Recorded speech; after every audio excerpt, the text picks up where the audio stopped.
Comptent en commun les régimes totalitaires, les organisations terroristes djihadistes et les mouvements politiquement à la mode qui cherchent à convaincre les Américains de réorganiser leur vie et leurs priorités politiques.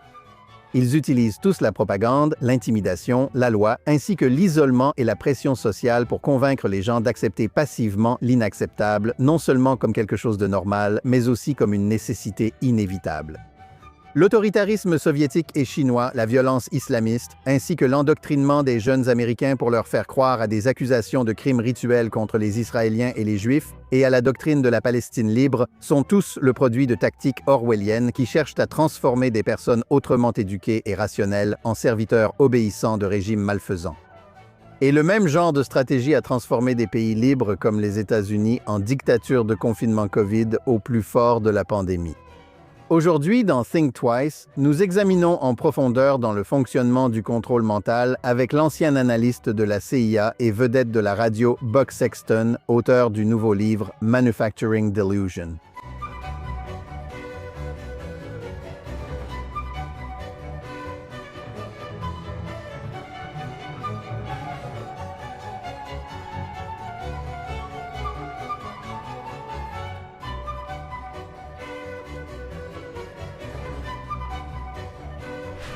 Bonjour et bienvenue dans Think Twice. Nous avons peut-être pensé que le monde avait survécu à la pandémie de COVID, mais la vérité, c'est que nous sommes toujours au cœur de quelque chose qui est potentiellement tout aussi, voire bien plus mortel que le virus qui a bouleversé le monde en 2020. L'épidémie psychique qui a transformé en arme la liste des causes radicales s'est déchaînée à travers le monde, et le résultat est la propagation du terrorisme islamiste et de l'extrémisme environnemental. Le même processus alimente la croyance dans l'idéologie du genre et l'idée étrange que créer une Palestine libre et éradiquer le seul État juif de la planète serait la solution magique pour débarrasser le monde de l'oppression. Cela a aussi facilement convaincu les gens qu'ils seraient sauvés de la mort par les confinements, masques et vaccins. La propagation réussie de ces idées toxiques a été rendue possible par les mêmes tactiques qui ont permis à la dictature communiste de terroriser le peuple de l'Union soviétique pendant plus de 70 ans et qui sont encore utilisées par d'autres régimes totalitaires et dictatures comme la Chine communiste et la Corée du Nord. À ce jour, tous prospèrent en répandant des illusions sur le monde, imposées par une stratégie habile. Cela a essentiellement lavé le cerveau aux masses pour leur faire croire des choses que des personnes sensées rejetteraient immédiatement. Comment cela fonctionne-t-il aussi bien dans les pays libres que dans les régimes autoritaires? Nous sommes heureux d'accueillir aujourd'hui quelqu'un qui a étudié cette question en profondeur et qui a écrit un nouveau livre expliquant comment tout cela fonctionne. Buck Sexton, connu professionnellement sous le nom de Buck Sexton, est un ancien officier de la CIA qui a servi au centre antiterroriste de l'agence et au bureau d'analyse de l'Irak. Il a ensuite travaillé au département du renseignement de la police de New York sur des affaires de terrorisme. Depuis lors, il a entamé une carrière réussie à la radio où il a animé l'émission Buck Sexton Show. Et puis, en 2021, il a uni ses forces avec Clay Travis pour animer l'émission Clay Travis and Buck Sexton Show qui a remplacé Rush Limbaugh sur les stations de radio conservatrices à travers le pays. Ils ont relancé le programme en 2025 sur 550 stations de radio affiliées et dirigeant maintenant leur propre réseau de podcasts. Il est l'auteur de 2 livres, Occupy American Spring, The Making of a Revolution, publié en 2012, et le tout récent Manufacturing Delusion, How the Left Uses Brainwashing, Indoctrination and Propaganda Against You. Buck Sexton, bienvenue dans Think Twice. Merci beaucoup de m'accueillir. Eh bien, Buck, merci beaucoup d'avoir pris le temps de nous rejoindre aujourd'hui. Je voudrais d'abord savoir pourquoi vous avez choisi d'écrire ce livre maintenant. Et je pense que c'est tout aussi important. Pourquoi vous avez choisi d'écrire quelque chose qui est autant une histoire des tactiques de contrôle mental orwelliennes utilisées par des régimes et des mouvements maléfiques, qu'un pamphlet sur la façon dont cela impacte notre discussion des enjeux actuels? Eh bien, vous savez, Jonathan, j'ai attendu longtemps avant d'écrire un livre, en partie parce que je tenais à l'écrire moi-même, ce que j'aime souligner parce que je pense que c'est, disons-le, un art qui se perd de plus en plus. Et c'est important. Et je suis quelqu'un qui aimerait voir plus de personnes qui vivent du commentaire et de la création de contenu écrire leur propre livre. Donc c'est mon premier point à ce sujet, au lieu d'avoir un prêt-plume ou quelqu'un d'autre qui le fait à leur place. Donc j'ai vraiment écrit le livre. Ça m'a donc pris pas mal de temps, y compris 6 mois de révision par la CIA parce que j'étais officier de la CIA et j'ai une obligation à vie, tout ce qui touche à mon emploi à la CIA. J'ai dû passer par eux avant de publier. Donc, bref, la raison, ou plutôt l'idée du livre, c'était que, les gens sont devenus fous pendant le Covid. Je pense que c'est assez évident. Et à l'époque, j'essayais de dire aux gens qu'il se passait beaucoup de choses folles et on me criait dessus à cause de mes propositions de politique publique comme « Eh, si tu es jeune et en bonne santé, continue simplement ta vie. » C'est fou.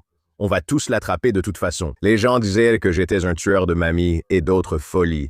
Personne ne s'est jamais excusé. Ouais. Je n'ai jamais non plus reçu d'excuses de la part des plateformes qui m'ont mis des avertissements ou qui m'ont banni, y compris YouTube, Facebook et PolitiFact qui ont écrit tout un article à ce sujet. Mais ce n'est pas un livre sur le Covid, n'est-ce pas? Et c'est ça qui était tellement... J'ai dû dire ça à mon éditeur et à leur crédit, ils l'ont compris. C'était, d'accord, on sait avec certitude que les gens peuvent, en gros, et je veux dire des millions et des millions de personnes en Amérique peuvent littéralement perdre leurs repères et devenir folles. Dans le bon contexte, sous pression, le soi-disant consensus des experts, l'appel émotionnel, toutes ces choses réunies, l'anxiété, la manipulation. Alors j'ai dit, d'accord, tu sais, on sait que c'est réel. Cela se produit aussi dans d'autres domaines de la vie, et cela arrive aussi dans d'autres domaines de la politique. Ce n'est simplement pas à l'échelle que nous avons vu pendant le Covid. Alors, quel est le lien? Quelles sont les similitudes entre les personnes qui sont, et je veux dire dans le processus de manipulation, dans la fabrication de l'illusion, qui est bien sûr le titre du livre? Comment fabrique-t-on une illusion au point que les gens pensent qu'ils ne devraient pas avoir d'enfants à cause de l'empreinte carbone et du changement climatique, qui est un autre phénomène réel? Je veux dire, Pour moi, c'est un trouble anxieux. Il faudrait consulter un professionnel si l'on pense vraiment qu'avoir un enfant va peser sur le monde à cause du climat. Ou comment convaincre les gens que des milliers et des milliers, des dizaines de milliers d'hommes noirs sont assassinés par la police chaque année sans conséquence et simplement par pur racisme, comme l'a fait le mouvement BLM et comme les sondages l'ont montré. Donc ce sont des idées folles ou ce sont des délires. Et il y a des choses qui se passent ou des choses qui relient toutes les croyances en question. Et tu as posé une question sur l'histoire et tout cela a pris forme quand j'ai dit « Attends, qui a fait ça le mieux? » Où ont-ils été essentiellement, au niveau professionnel, si tu veux, le premier niveau de fabrication de fausses réalités, et ce serait les totalitarismes du 20e siècle. Et en fait, ils ont étudié et étaient clairement obsédés par l'idée de créer de fausses réalités dans lesquelles les gens devaient vivre. J'ai donc regardé ce qu'ils faisaient, j'ai examiné ces tactiques et je les ai appliquées à différents scénarios politiques. Et tout cela s'est réuni dans un livre que, jusqu'à présent, les gens ont vraiment apprécié lire et dont ils ont beaucoup appris. merci d'avoir écouté Think Twice. Que vous nous écoutiez sur l'une des plateformes de podcast ou que vous nous regardiez en direct sur Facebook, X ou sur la chaîne YouTube de JNS, merci de mettre un j'aime et ou de vous abonner à JNS, de cliquer sur la cloche pour recevoir les notifications et de nous laisser de bons avis. De plus, en plus de Think Twice, il existe un podcast quotidien de Jonathan Tobin où je partage avec vous davantage d'actualités et d'analyses sur les questions les plus importantes auxquelles nous sommes confrontés aujourd'hui. Vous pouvez retrouver l'émission quotidienne sous le nom Jonathan Tobin Daily sur la chaîne JNS ou que vous écoutiez vos podcasts. Et maintenant, retour à l'émission d'aujourd'hui. Je trouve que c'est opportun et essentiel que vous soyez revenus aux principes fondamentaux de l'histoire. Parce que vous savez, tout cela n'a pas commencé en 2020 avec la pandémie ou avec BLM, ou aujourd'hui, vous savez, ceux qui courent en criant « Libérez la Palestine » et pensent qu'il y a un génocide à Gaza. Ce sont les mêmes tactiques, le même scénario qui, d'une certaine manière, a déjà été écrit auparavant, et pourtant nous réagissons toujours, vous savez, les gens semblent toujours tomber dans le piège. Maintenant, quand la plupart des gens pensent aux expressions contrôle mental ou lavage de cerveau, ils ont tendance à imaginer des illusions sinistres, comme les anciens régimes totalitaires tels que l'Union soviétique à travers les œuvres de George Orwell et son livre 1984 ou même des films comme Un crime dans la tête que vous avez mentionné. Mais même si vous parlez de la façon dont ces tactiques produisent des kamikazes, des membres de sectes, il ne s'agit pas seulement de groupes isolés d'Américains, des groupes que la plupart des Américains qualifieraient simplement de fous. C'est aussi la manière dont les tendances du moment orientent aussi notre culture populaire contemporaine, non? Oui, et c'est pourquoi je commence chaque chapitre ainsi. et je l'ai décomposé en différentes variations de l'approche principale ou d'une manière dont, que ce soit généralement un gouvernement dans ce cas, mais aussi simplement une croyance, une idée, une secte, un groupe terroriste, ils vont pousser les choses. Et je commence par mon séjour au Nigeria, qui était ma première mission à l'étranger. Donc il y a quelques anecdotes intéressantes sur ma carrière à la CIA d'il y a de nombreuses années que je n'avais jamais pu partager auparavant. Donc, j'étais au Nigeria au tout début de la radicalisation qui allait devenir Boko Haram environ une décennie plus tard. Et Boko Haram est devenu le deuxième groupe terroriste le plus meurtrier au monde en nombre de victimes, juste après Daesh, au sommet de Daesh ou de l'État islamique. Donc, quand l'État islamique commettait les pires atrocités, vous savez, l'asservissement des Kurdes, le massacre de villages entiers et toutes ces choses, ils étaient le seul groupe au monde à tuer plus de personnes dans des actes terroristes que Boko Haram au Nigeria. Donc cela a reçu beaucoup moins d'attention. Peu d'attention en Occident, mais il y avait des attentats suicides. Je veux dire, les attentats suicides dans les églises sont malheureusement devenus un événement tragique et régulier, toutes sortes d'atrocités horribles et motivées idéologiquement. Et donc, j'ai commencé par « À quoi cela ressemble-t-il ? Quels sont les premiers signes ? Et de quelle manière commence-t-on à voir une société ou un groupe au sein d'une société se tourner vers le radicalisme ?» Et cela m'a amené à... Et je me souviens d'avoir vu, vous savez, des enfants qui étaient devant une mosquée. Maintenant, étaient-ils en train d'être radicalisés ? Peut-être, peut-être pas. Le point d'importance, c'est qu'il y a clairement des voix qui étaient en train d'être utilisées. J'ai donc poursuivi cela au début de mon passage à l'agence. Et puis, le début de ma quête pour comprendre comment on radicalise des gens de tout âge, honnêtement, ou toute personne qui peut, vous savez, comprendre les bases de ce qui se passe autour d'elle. Et puis cela m'amène à examiner le conditionnement et Pavlov au tout premier jour de la compréhension. Vraiment, vous savez, la question de Pavlov est fascinante. Je vais te dire, Jonathan, j'avais beaucoup plus de pages sur Pavlov dans le livre et elles ont été coupées parce que je me suis vraiment plongé très profondément dans Pavlov. C'est quelqu'un auquel on associe, tu sais, une cloche, un chien et la salivation. C'est vrai, on ne fait pas forcément le lien avec ce sujet, mais je pense que tu montres bien que tout commence là. Oui, tout à fait. Et les Soviétiques, surtout sous Staline et après, ont essayé d'utiliser l'héritage de Pavlov à leur propre fin. Comme une véritable source de pensée scientifique pour tout l'homme soviétique nouveau et toute l'expérience de cette nouvelle société soviétique basée sur la science. Parce qu'il était le grand, il était vraiment le plus grand scientifique, en tout cas de réputation que je pense qu'ils aient jamais produit. Il était lauréat du prix Nobel.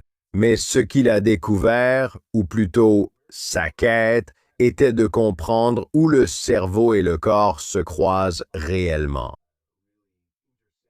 Et c'était plus que cela, comme je l'explique dans le livre, c'était un métronome ou un buzzer, pas une cloche. Et il ne s'agissait pas d'entraînement. Il n'a jamais dit qu'il entraînait des chiens. Il utilisait des chiens comme sujets expérimentaux, comme on teste parfois des choses sur des animaux, ce qui peut être controversé. Ces expériences auraient été très controversées selon nos critères. Donc, bien sûr, si vous aimez les chiens, il y a des choses très difficiles à accepter, et c'est mon cas. Il y a des choses très dures à apprendre sur les laboratoires de Pavlov. Mais bref, il essayait de comprendre où l'esprit a réellement un effet immédiat sur le corps.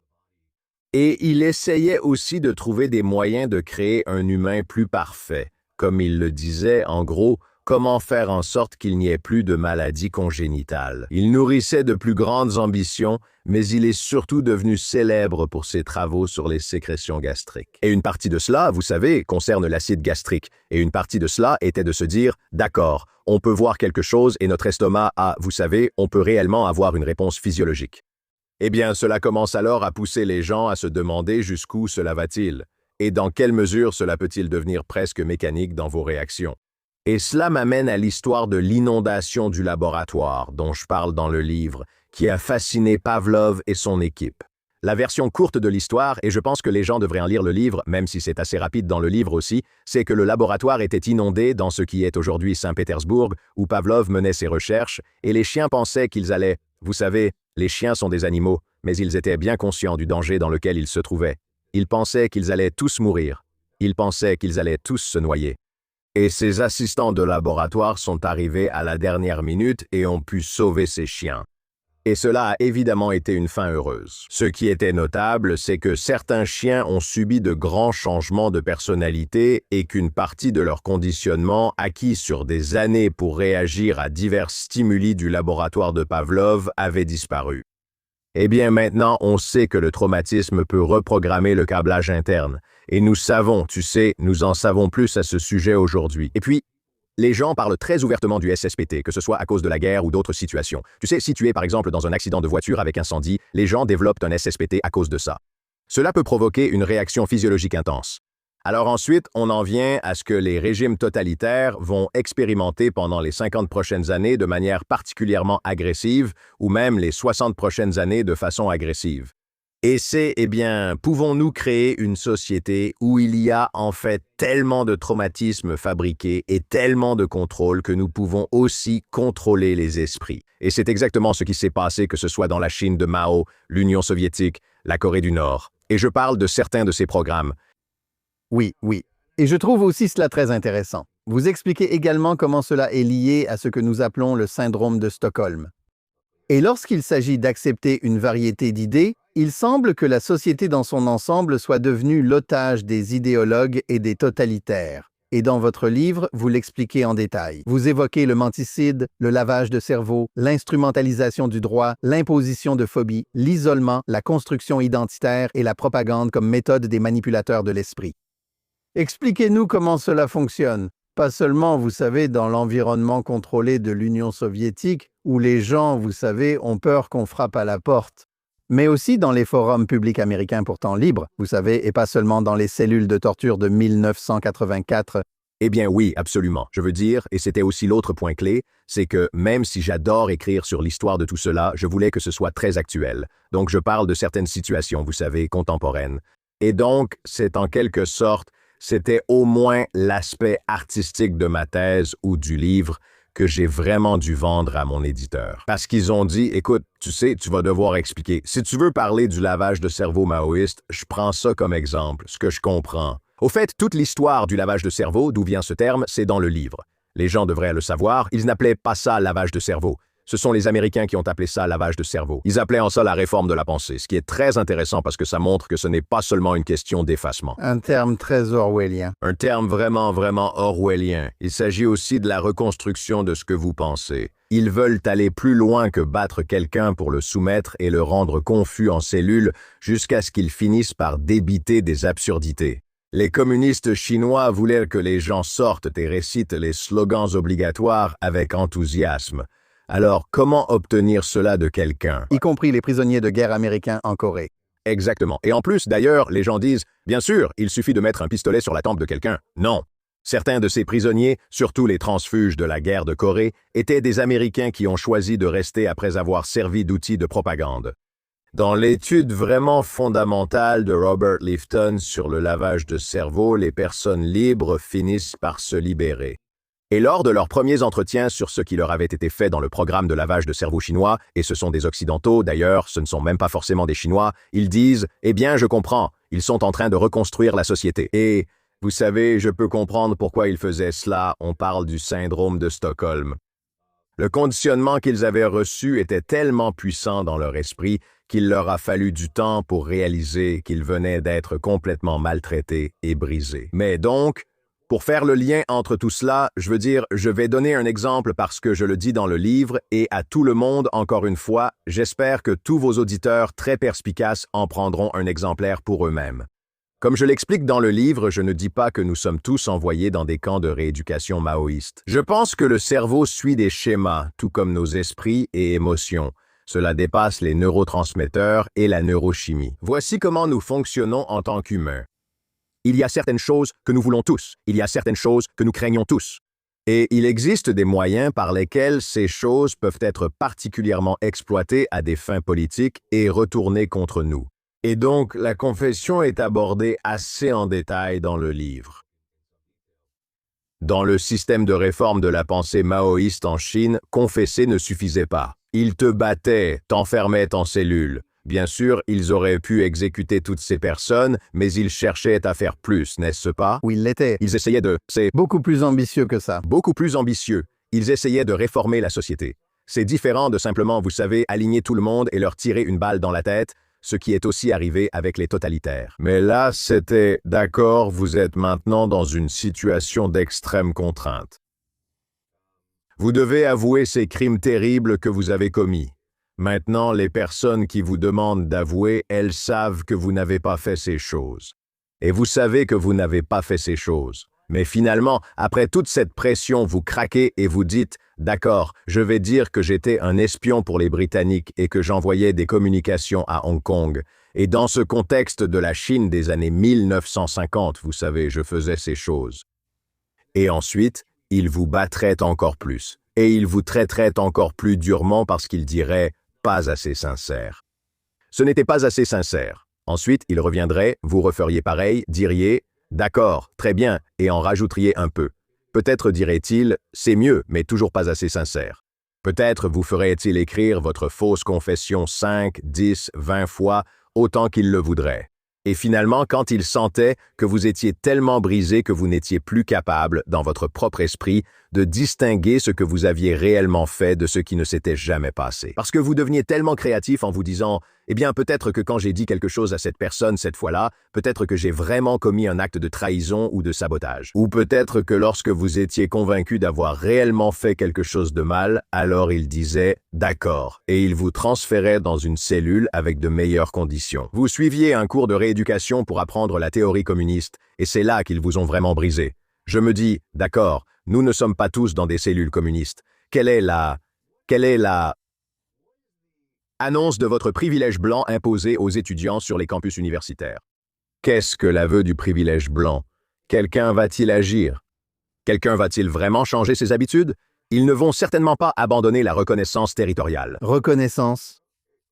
Un autre? Reconnaissance territoriale. De quoi s'agit-il vraiment? C'est pour vous démolir en vous inculquant un sentiment de culpabilité afin que vous ayez l'impression de devoir quelque chose aux gens autour de vous. Ils peuvent ensuite vous dire ce que vous devez ressentir à propos d'autres sujets. Ainsi, vous pouvez vous racheter, devenir une bonne personne, mais cela reste une forme de soumission. C'est « je suis soumis à toutes les absurdités auxquelles vous voulez me soumettre ». Et ensuite, j'en viens au menticide et au transgendérisme.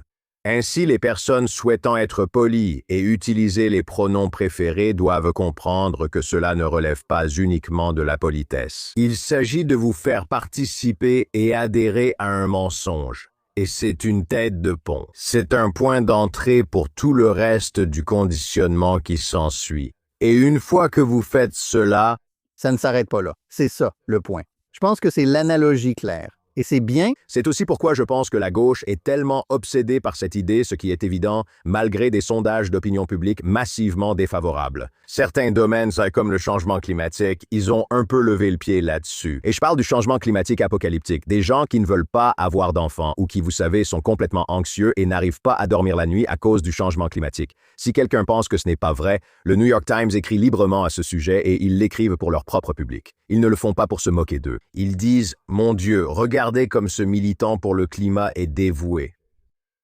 Mais vous savez, je pense que, vous savez, quand vous regardez ces différents chemins que les gens prennent, qu'ils suivent, il y a tellement de résonance politique, malheureusement, aujourd'hui, que c'est ce qui se passe. C'est ce que vivent les gens. C'est pourquoi le livre a vraiment touché une corde sensible.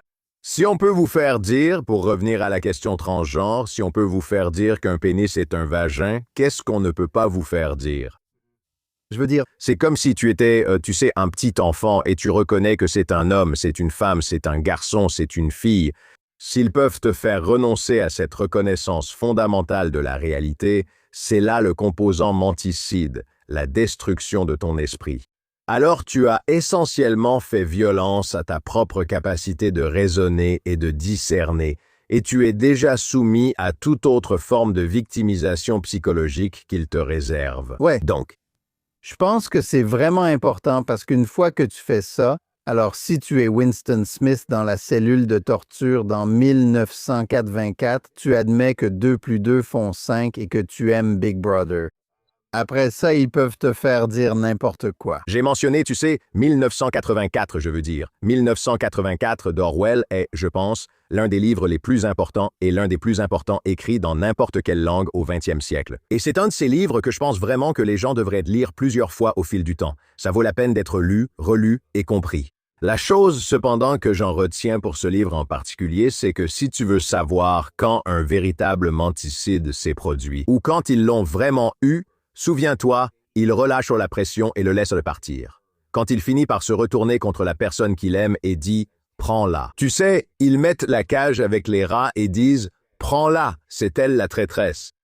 Et il s'agit de briser. C'est là qu'on atteint ce niveau de destruction propre à l'animal humain et tu remarqueras, les régimes totalitaires, eux, ils veulent toujours créer une société d'informateurs, une société où les parents ne sont pas à l'abri d'être dénoncés par leurs enfants et vice-versa.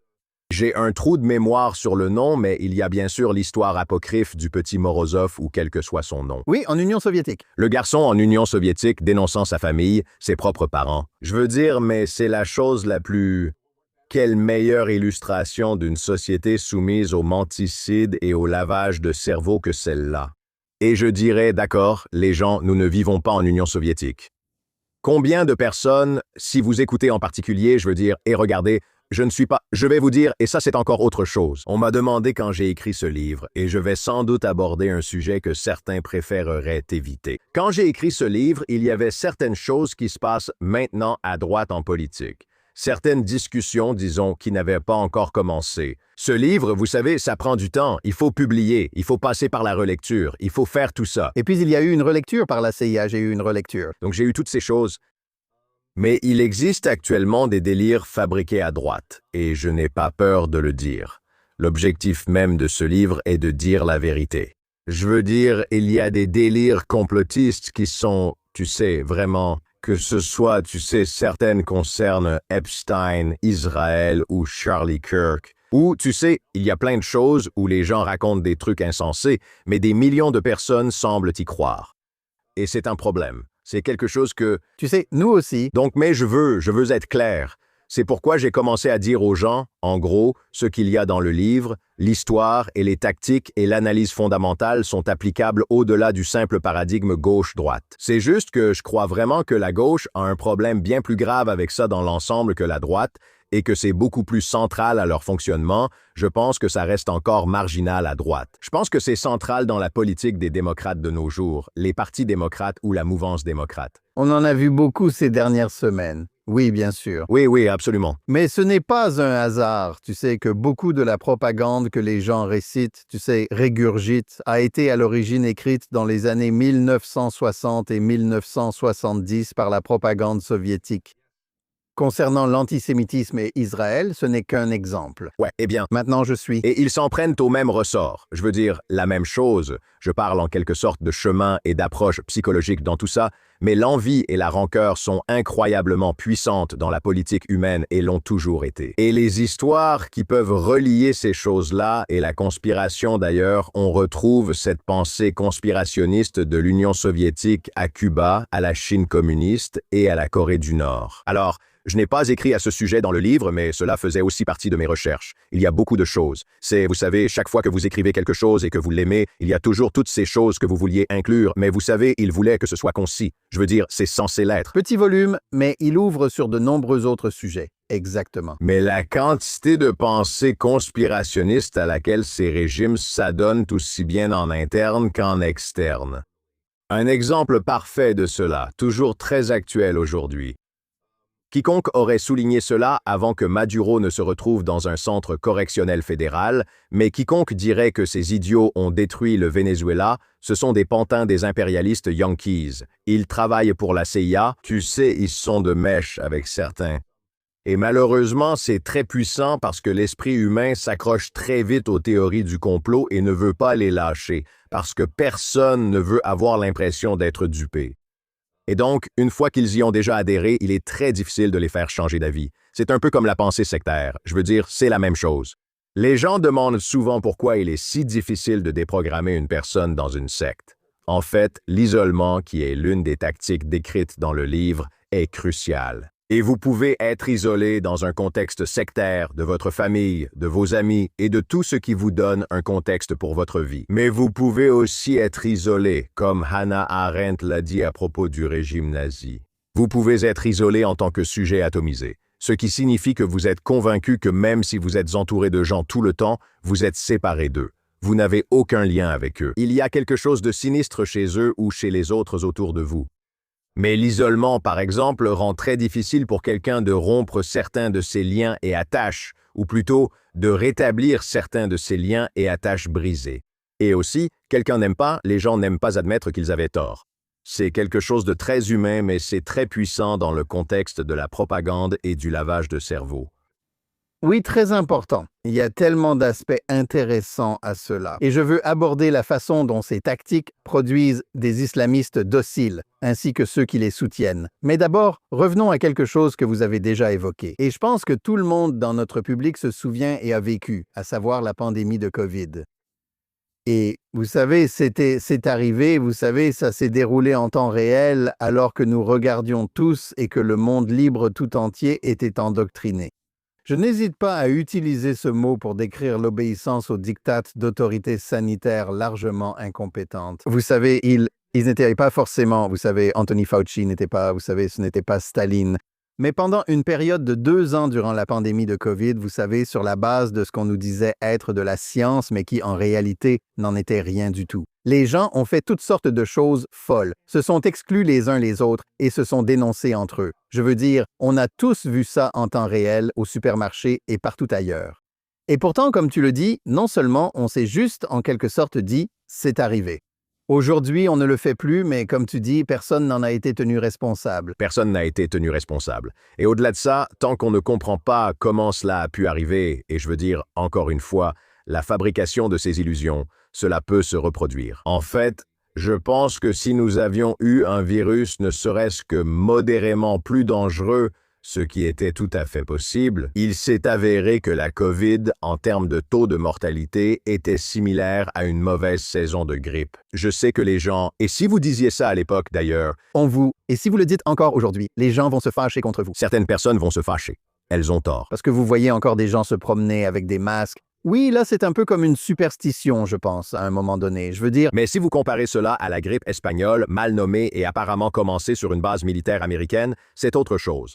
Si vous commencez avec la grippe espagnole, cependant, on parle d'un taux de mortalité qui se situe, je pense, entre 3 et 5%. Je veux dire, ce serait cataclysmique, ça l'était à l'époque, mais aujourd'hui, l'ampleur serait encore plus grande. Les gens paniqueraient complètement à l'échelle mondiale et tout le monde serait sur les réseaux sociaux, ils penseraient que c'est la fin du monde.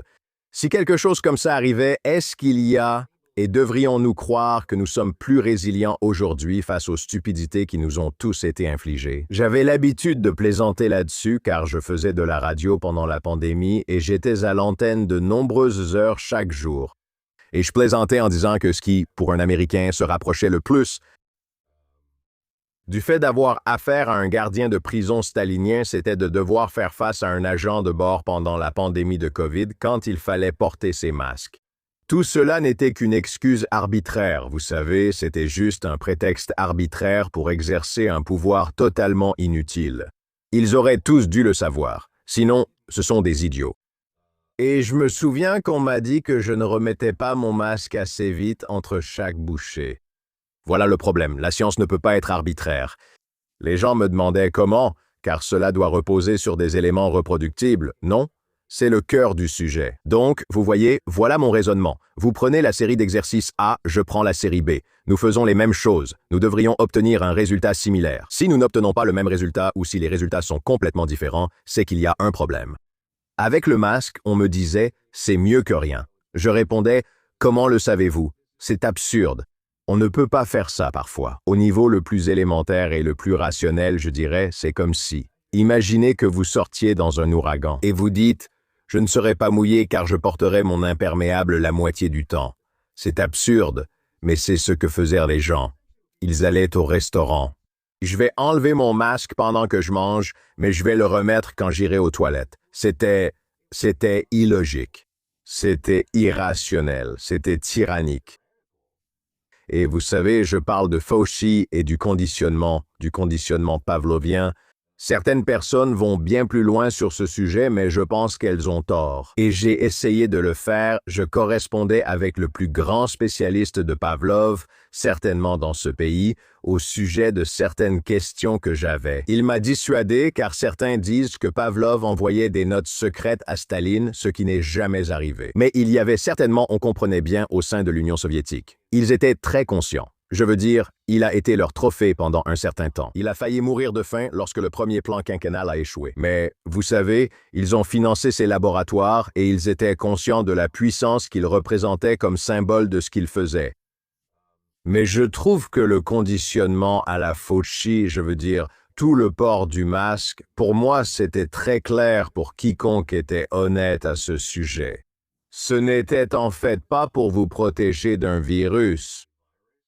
C'était une démonstration d'obéissance, quelque chose de conditionné. Au fond, à son niveau le plus basique, tout cela n'était qu'un théâtre autour du Covid. Oui. C'était du théâtre Covid, mais c'était le signe que vous étiez... L'une des bonnes personnes prêtes à écouter et à faire votre part.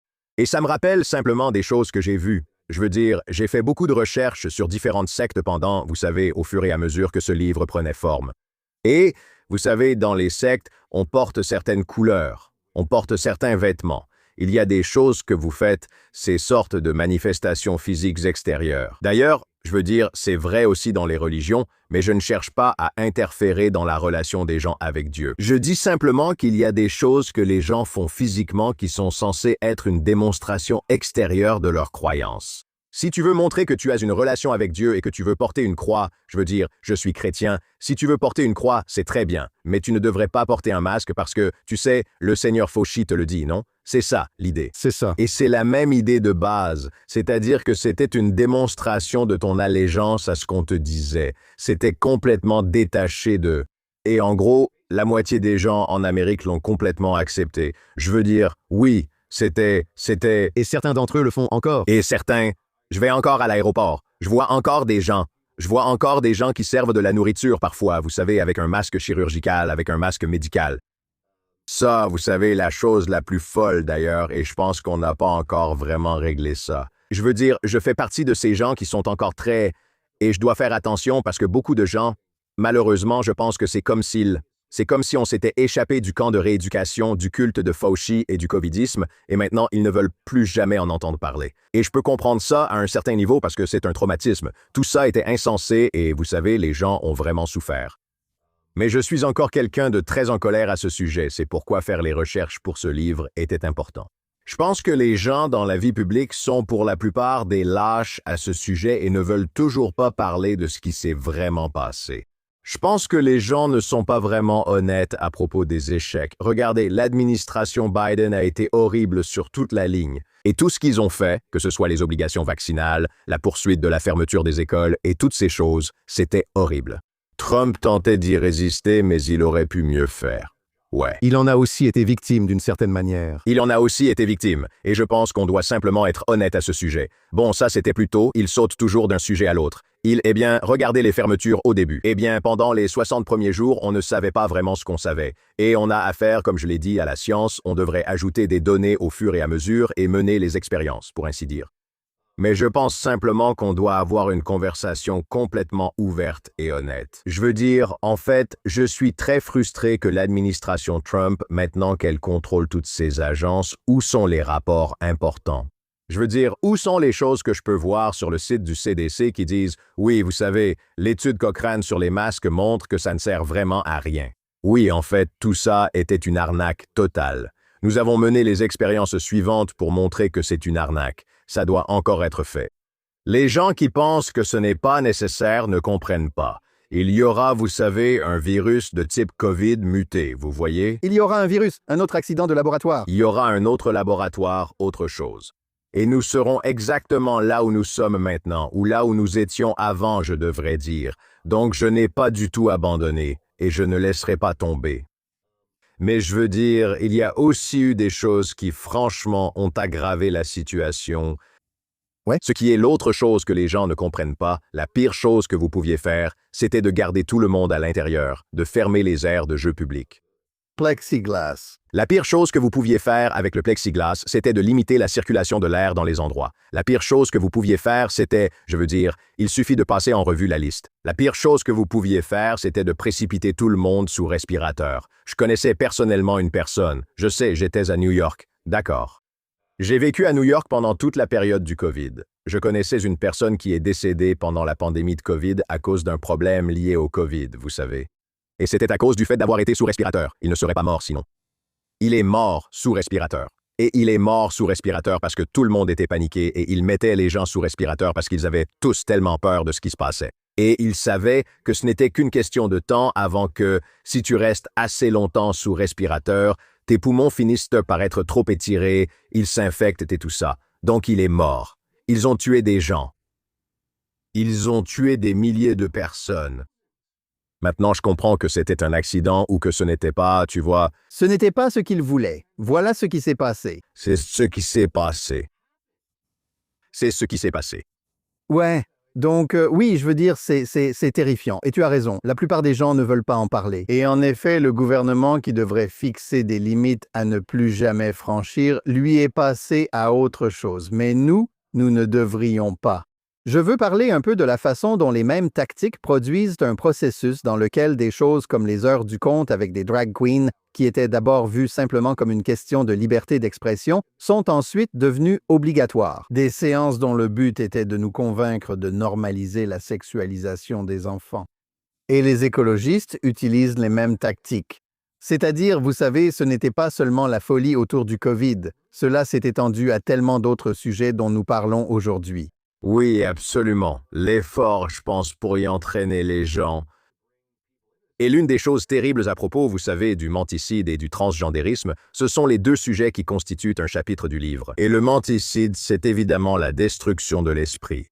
Joost Meerloo, qui était psychiatre, un psychiatre juif néerlandais pendant la Seconde Guerre mondiale qui a fui les nazis, a même été brièvement emprisonné. Il a réussi à s'échapper au Royaume-Uni, où il a fait partie de l'armée néerlandaise en exil et a travaillé avec les Britanniques contre les nazis. Il a donc interrogé et débriefé des hauts responsables ou officiers supérieurs de la SS. Il a donc eu, vous savez, une interaction directe et de première main avec la façon dont ils menaient leur propagande. C'était donc un psychiatre qui s'est entretenu avec les pires criminels, et il voulait savoir. Et il a écrit un livre, ou en fait plusieurs livres, mais l'un d'eux, Le viol de l'esprit, qui est un livre important dans mes recherches. Et l'une des choses qu'il voulait savoir, c'était « Comment fait-on? Comment fait-on » Comme les Allemands, le peuple allemand, pas seulement les membres de la SS, bien sûr, pas seulement l'avant-garde du régime génocidaire hitlérien, comment amène-t-on les gens chaque jour à être juste un peu apathiques, un peu impliqués? Un peu. Et ça, c'est aussi très intéressant. Et vous voulez obtenir autant de complicité que possible de la part du plus grand nombre de personnes possible, parce que personne ne veut penser qu'il a fait partie de quelque chose de mauvais.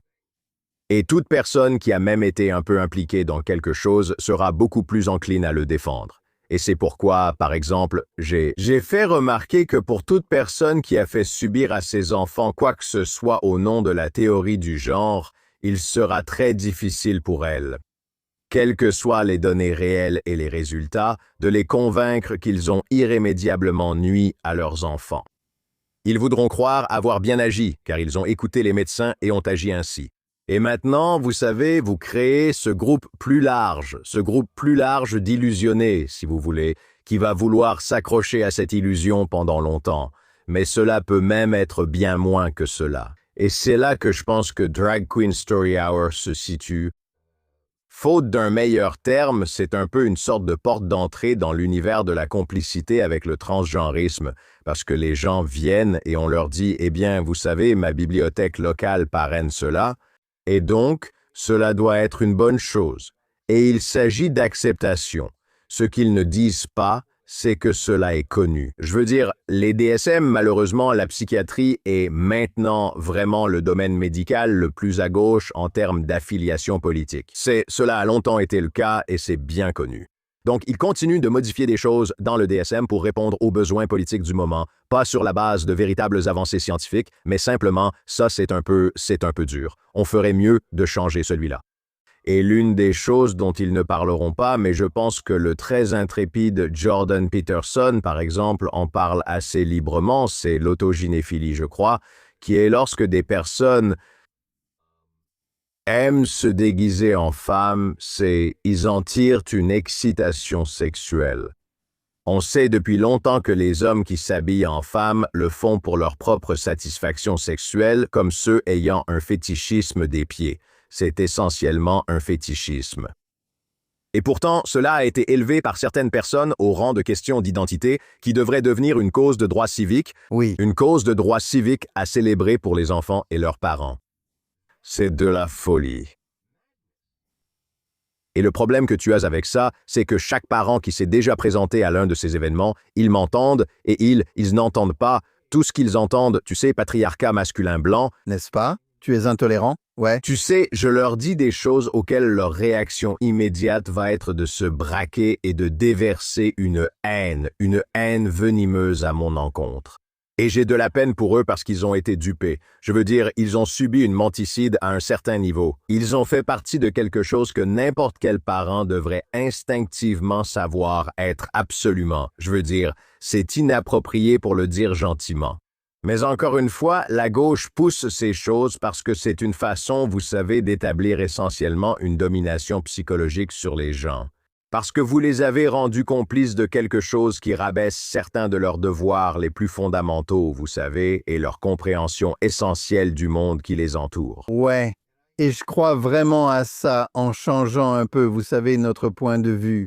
Une grande partie de nos débats publics, qu'ils soient nationaux ou internationaux, dépendent de la capacité des progressistes à s'emparer des institutions de l'éducation et de la culture, afin d'endoctriner des générations d'Américains à croire aux doctrines toxiques de la théorie critique de la race, de l'intersectionnalité, du colonialisme de peuplement.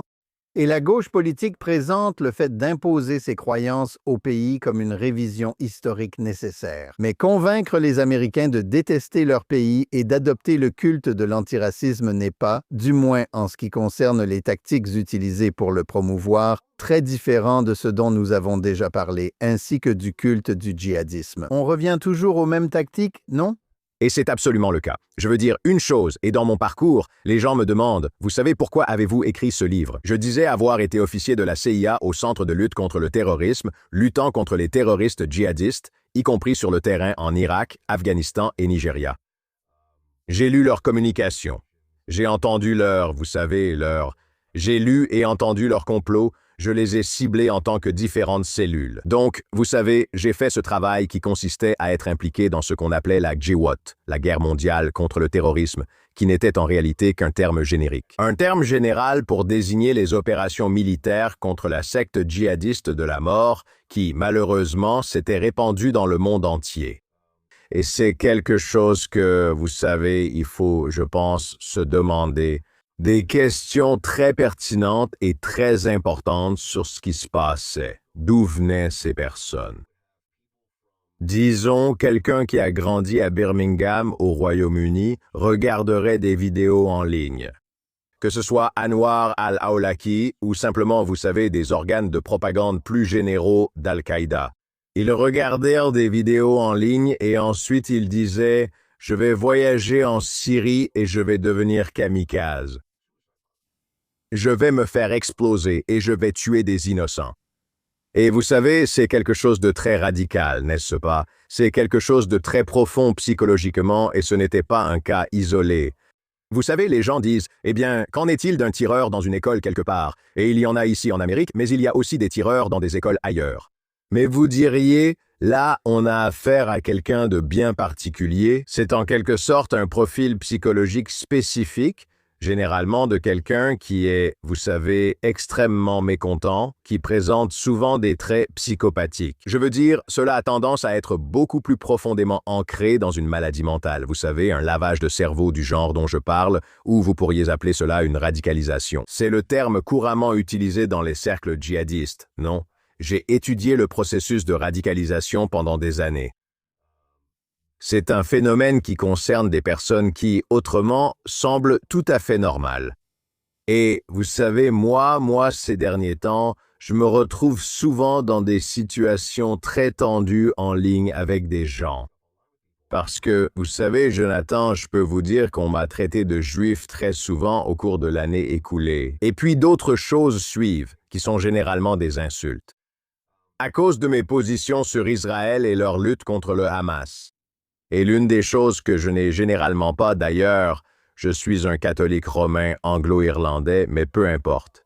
Qu'ils disent ce qu'ils veulent. Ça ne change pas mes positions.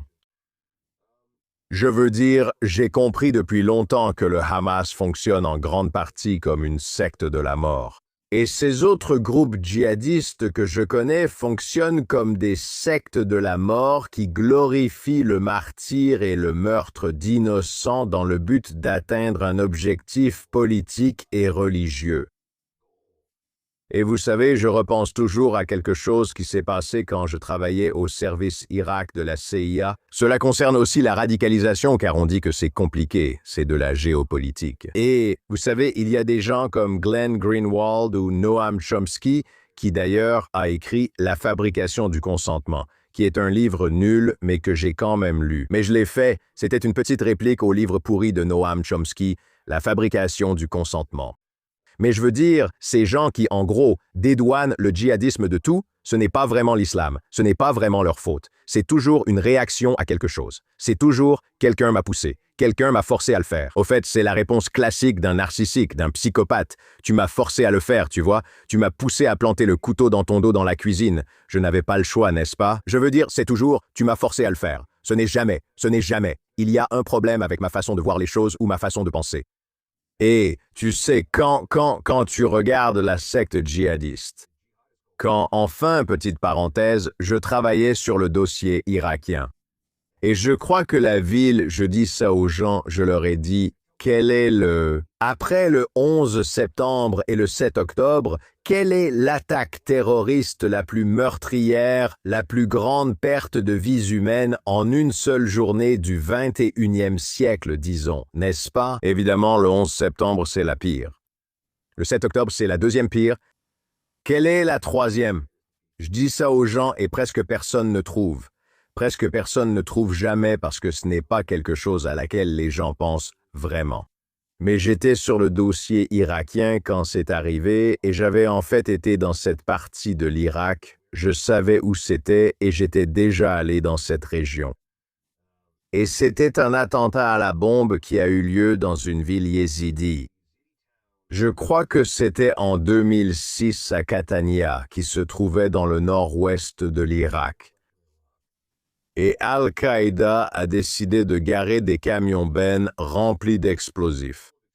Essentiellement dans un village complètement sans défense au milieu du désert, sans aucune importance militaire ou stratégique. Il n'y avait là-bas aucune force de la coalition à attaquer, c'était vraiment en périphérie, il n'y avait rien. Et je crois qu'ils ont fini par tuer. Je ne me souviens plus si c'était 600 ou 700 personnes. Je veux dire, c'était un nombre de morts énorme pour ce qui s'est passé là-bas. Et je me souviens aussi, disons, des discussions vous savez, les cercles djihadistes à cette époque, parce que j'étais à l'agence et je me souviens, vous savez, je pouvais suivre tout ça de plus près que, on pourrait même dire, au New York Times ou au Wall Street Journal. La raison était qu'ils voulaient simplement en tuer le plus possible. Oui. Ils voulaient juste en tuer autant que possible. Le meurtre pour le meurtre, afin d'intimider les autres. Exactement.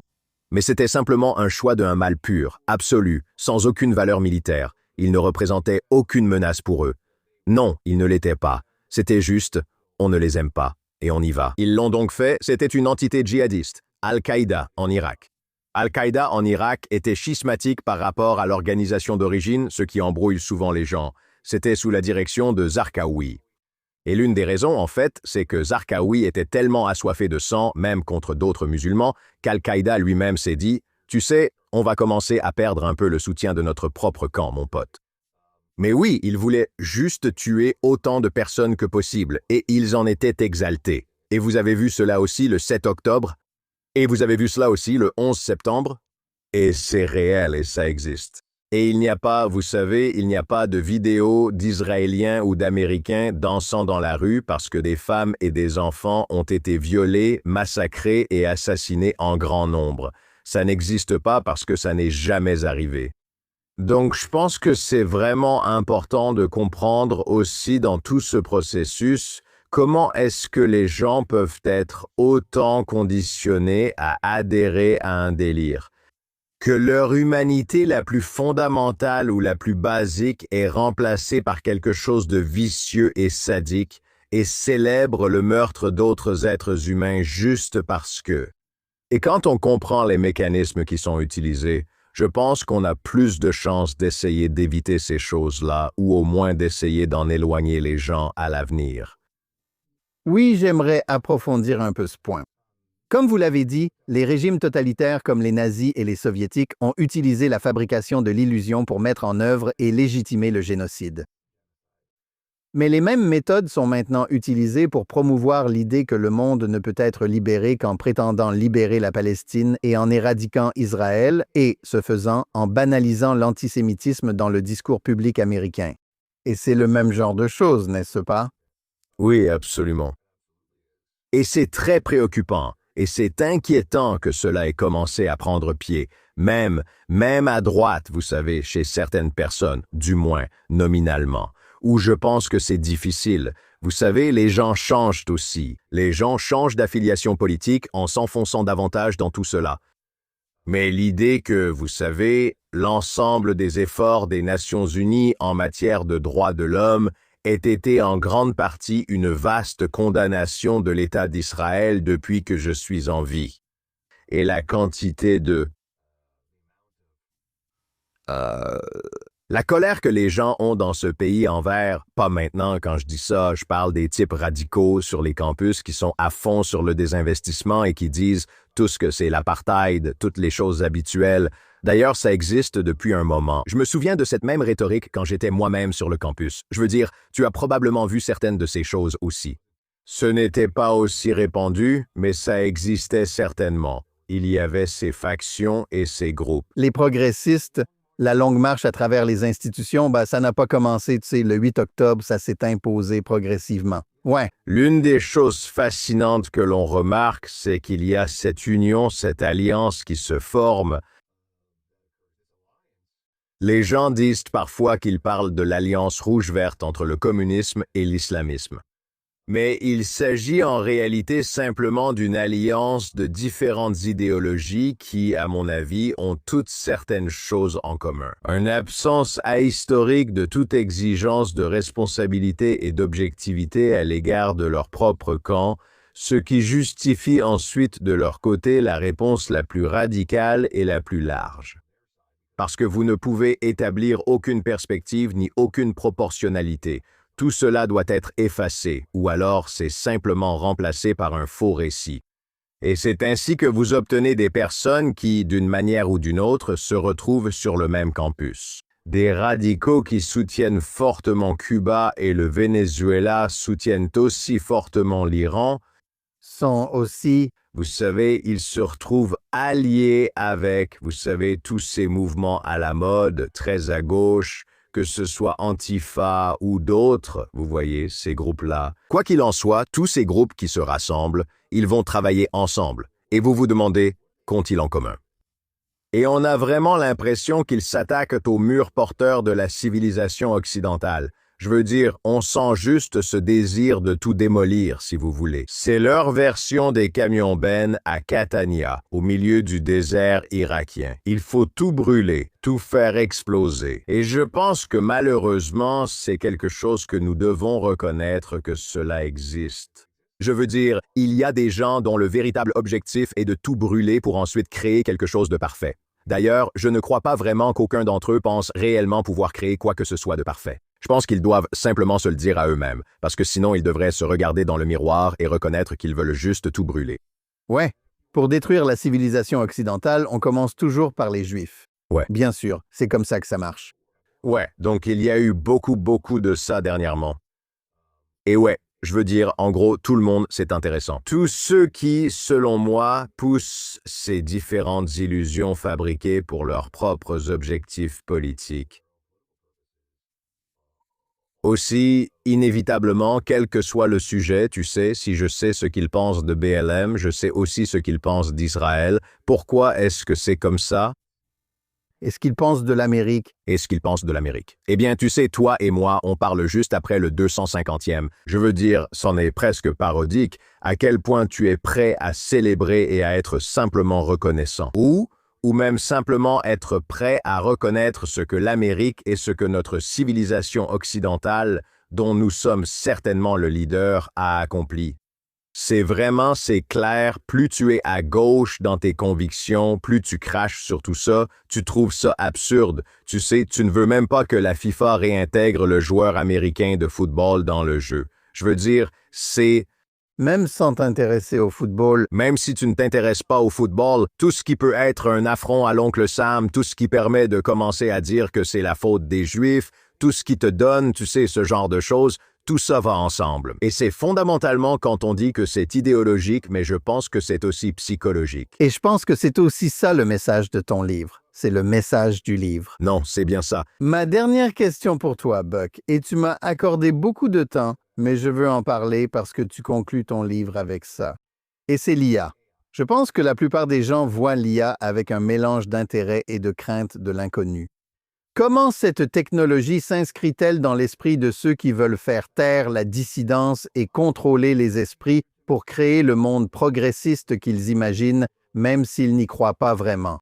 Je trouve ça drôle parce que j'ai commencé tout ça avec Pavlov et la reconnaissance très basique des stimuli externes provoquant une réponse physiologique réflexe, n'est-ce pas? Ce n'est même pas que je vois quelque chose et que je choisis ensuite de réagir d'une certaine manière. C'est que je vois quelque chose et je commence à, vous savez, je vois un ours dans la forêt. Mes aisselles commencent à transpirer et, vous savez, mon adrénaline commence à monter, n'est-ce pas? Je veux dire, c'est là que la connexion entre le cerveau et le corps entre en jeu.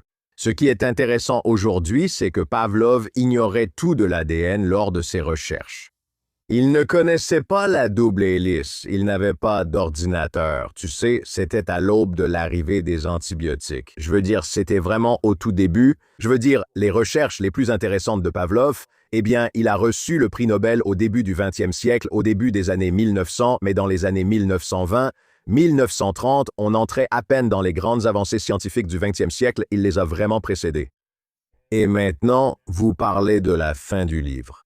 Nous en sommes à un point où, et d'ailleurs, je crois quoi? Elon Musk, moi? J'ai mentionné une de ces entreprises, qui est, vous savez, Neuralink, qui étudie les véritables voies neurochimiques du cerveau et qui essaie de comprendre comment permettre réellement aux aveugles de voir et permettre aux personnes qui ont perdu, vous savez, aux personnes paralysées, de pouvoir utiliser à nouveau leurs membres. Je veux dire, ce serait digne de miracles scientifiques. Mais cela soulève aussi des questions intéressantes. À mesure que notre compréhension de l'esprit progresse, à quelle distance sommes-nous d'un implant neural imposant l'obéissance?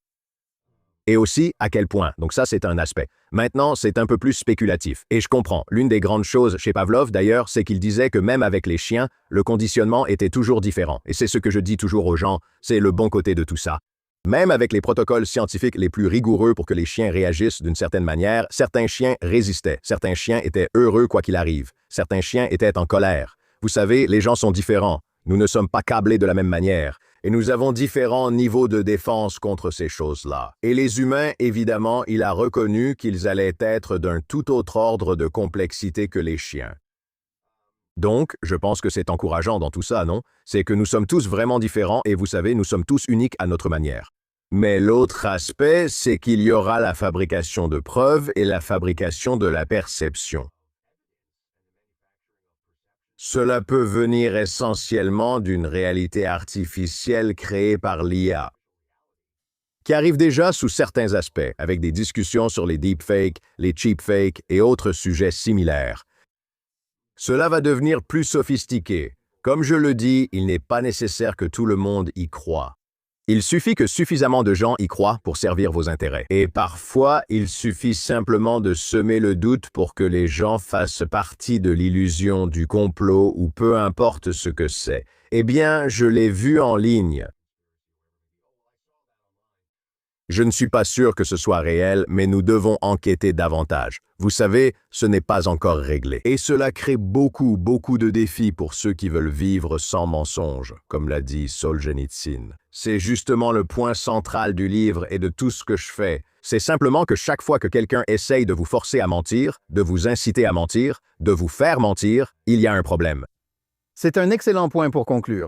Nous devons avoir foi en notre humanité et défendre l'honnêteté et la vérité. Buck, merci de votre présence aujourd'hui. Comment nos téléspectateurs et auditeurs peuvent-ils suivre votre travail et obtenir Manufacturing Delusion? Amazon est sans doute le plus simple pour se procurer le livre. Lisez Manufacturing Delusion. J'ai le mien ici. Il est aussi disponible dans certaines librairies, n'hésitez pas à le chercher. Et aussi, je fais une émission de radio tous les jours pendant 3 heures, l'émission Clay et Buck, qui passe sur 600 stations, mais vous pouvez la regarder sur YouTube. N'hésitez pas à y jeter un œil. On parle un peu de politique au quotidien, Clay et moi, on s'amuse beaucoup. C'est une exploration plus intellectuelle et approfondie qu'à la radio, mais la radio reste amusante. J'espère donc que les gens iront voir. Et Jonathan, j'apprécie vraiment le temps que tu m'as accordé et je te remercie de m'avoir invité. Eh bien, merci. Je veux recommander le livre parce que tu sais, c'est un petit ouvrage. Ce n'est pas une longue lecture, mais il aborde vraiment en profondeur de nombreux sujets. C'était l'idée vraiment qui sont très importants. Nous remercions aussi notre public. Écoutez chaque jour l'édition quotidienne de Jonathan Tobin sur toutes les plateformes de podcast. Que vous nous écoutiez sur ces plateformes ou nous regardiez en direct sur Facebook, X ou la chaîne YouTube de JNS, merci de mettre un j'aime et ou de vous abonner à JNS. Cliquez sur la cloche pour recevoir les notifications et laissez-nous de bons avis. Écrivez-nous à thinktwicegns.org et dites-nous où vous écoutez ou regardez l'émission et ce que vous en pensez. N'oubliez pas de lire et réfléchir par vous-même. À la semaine prochaine.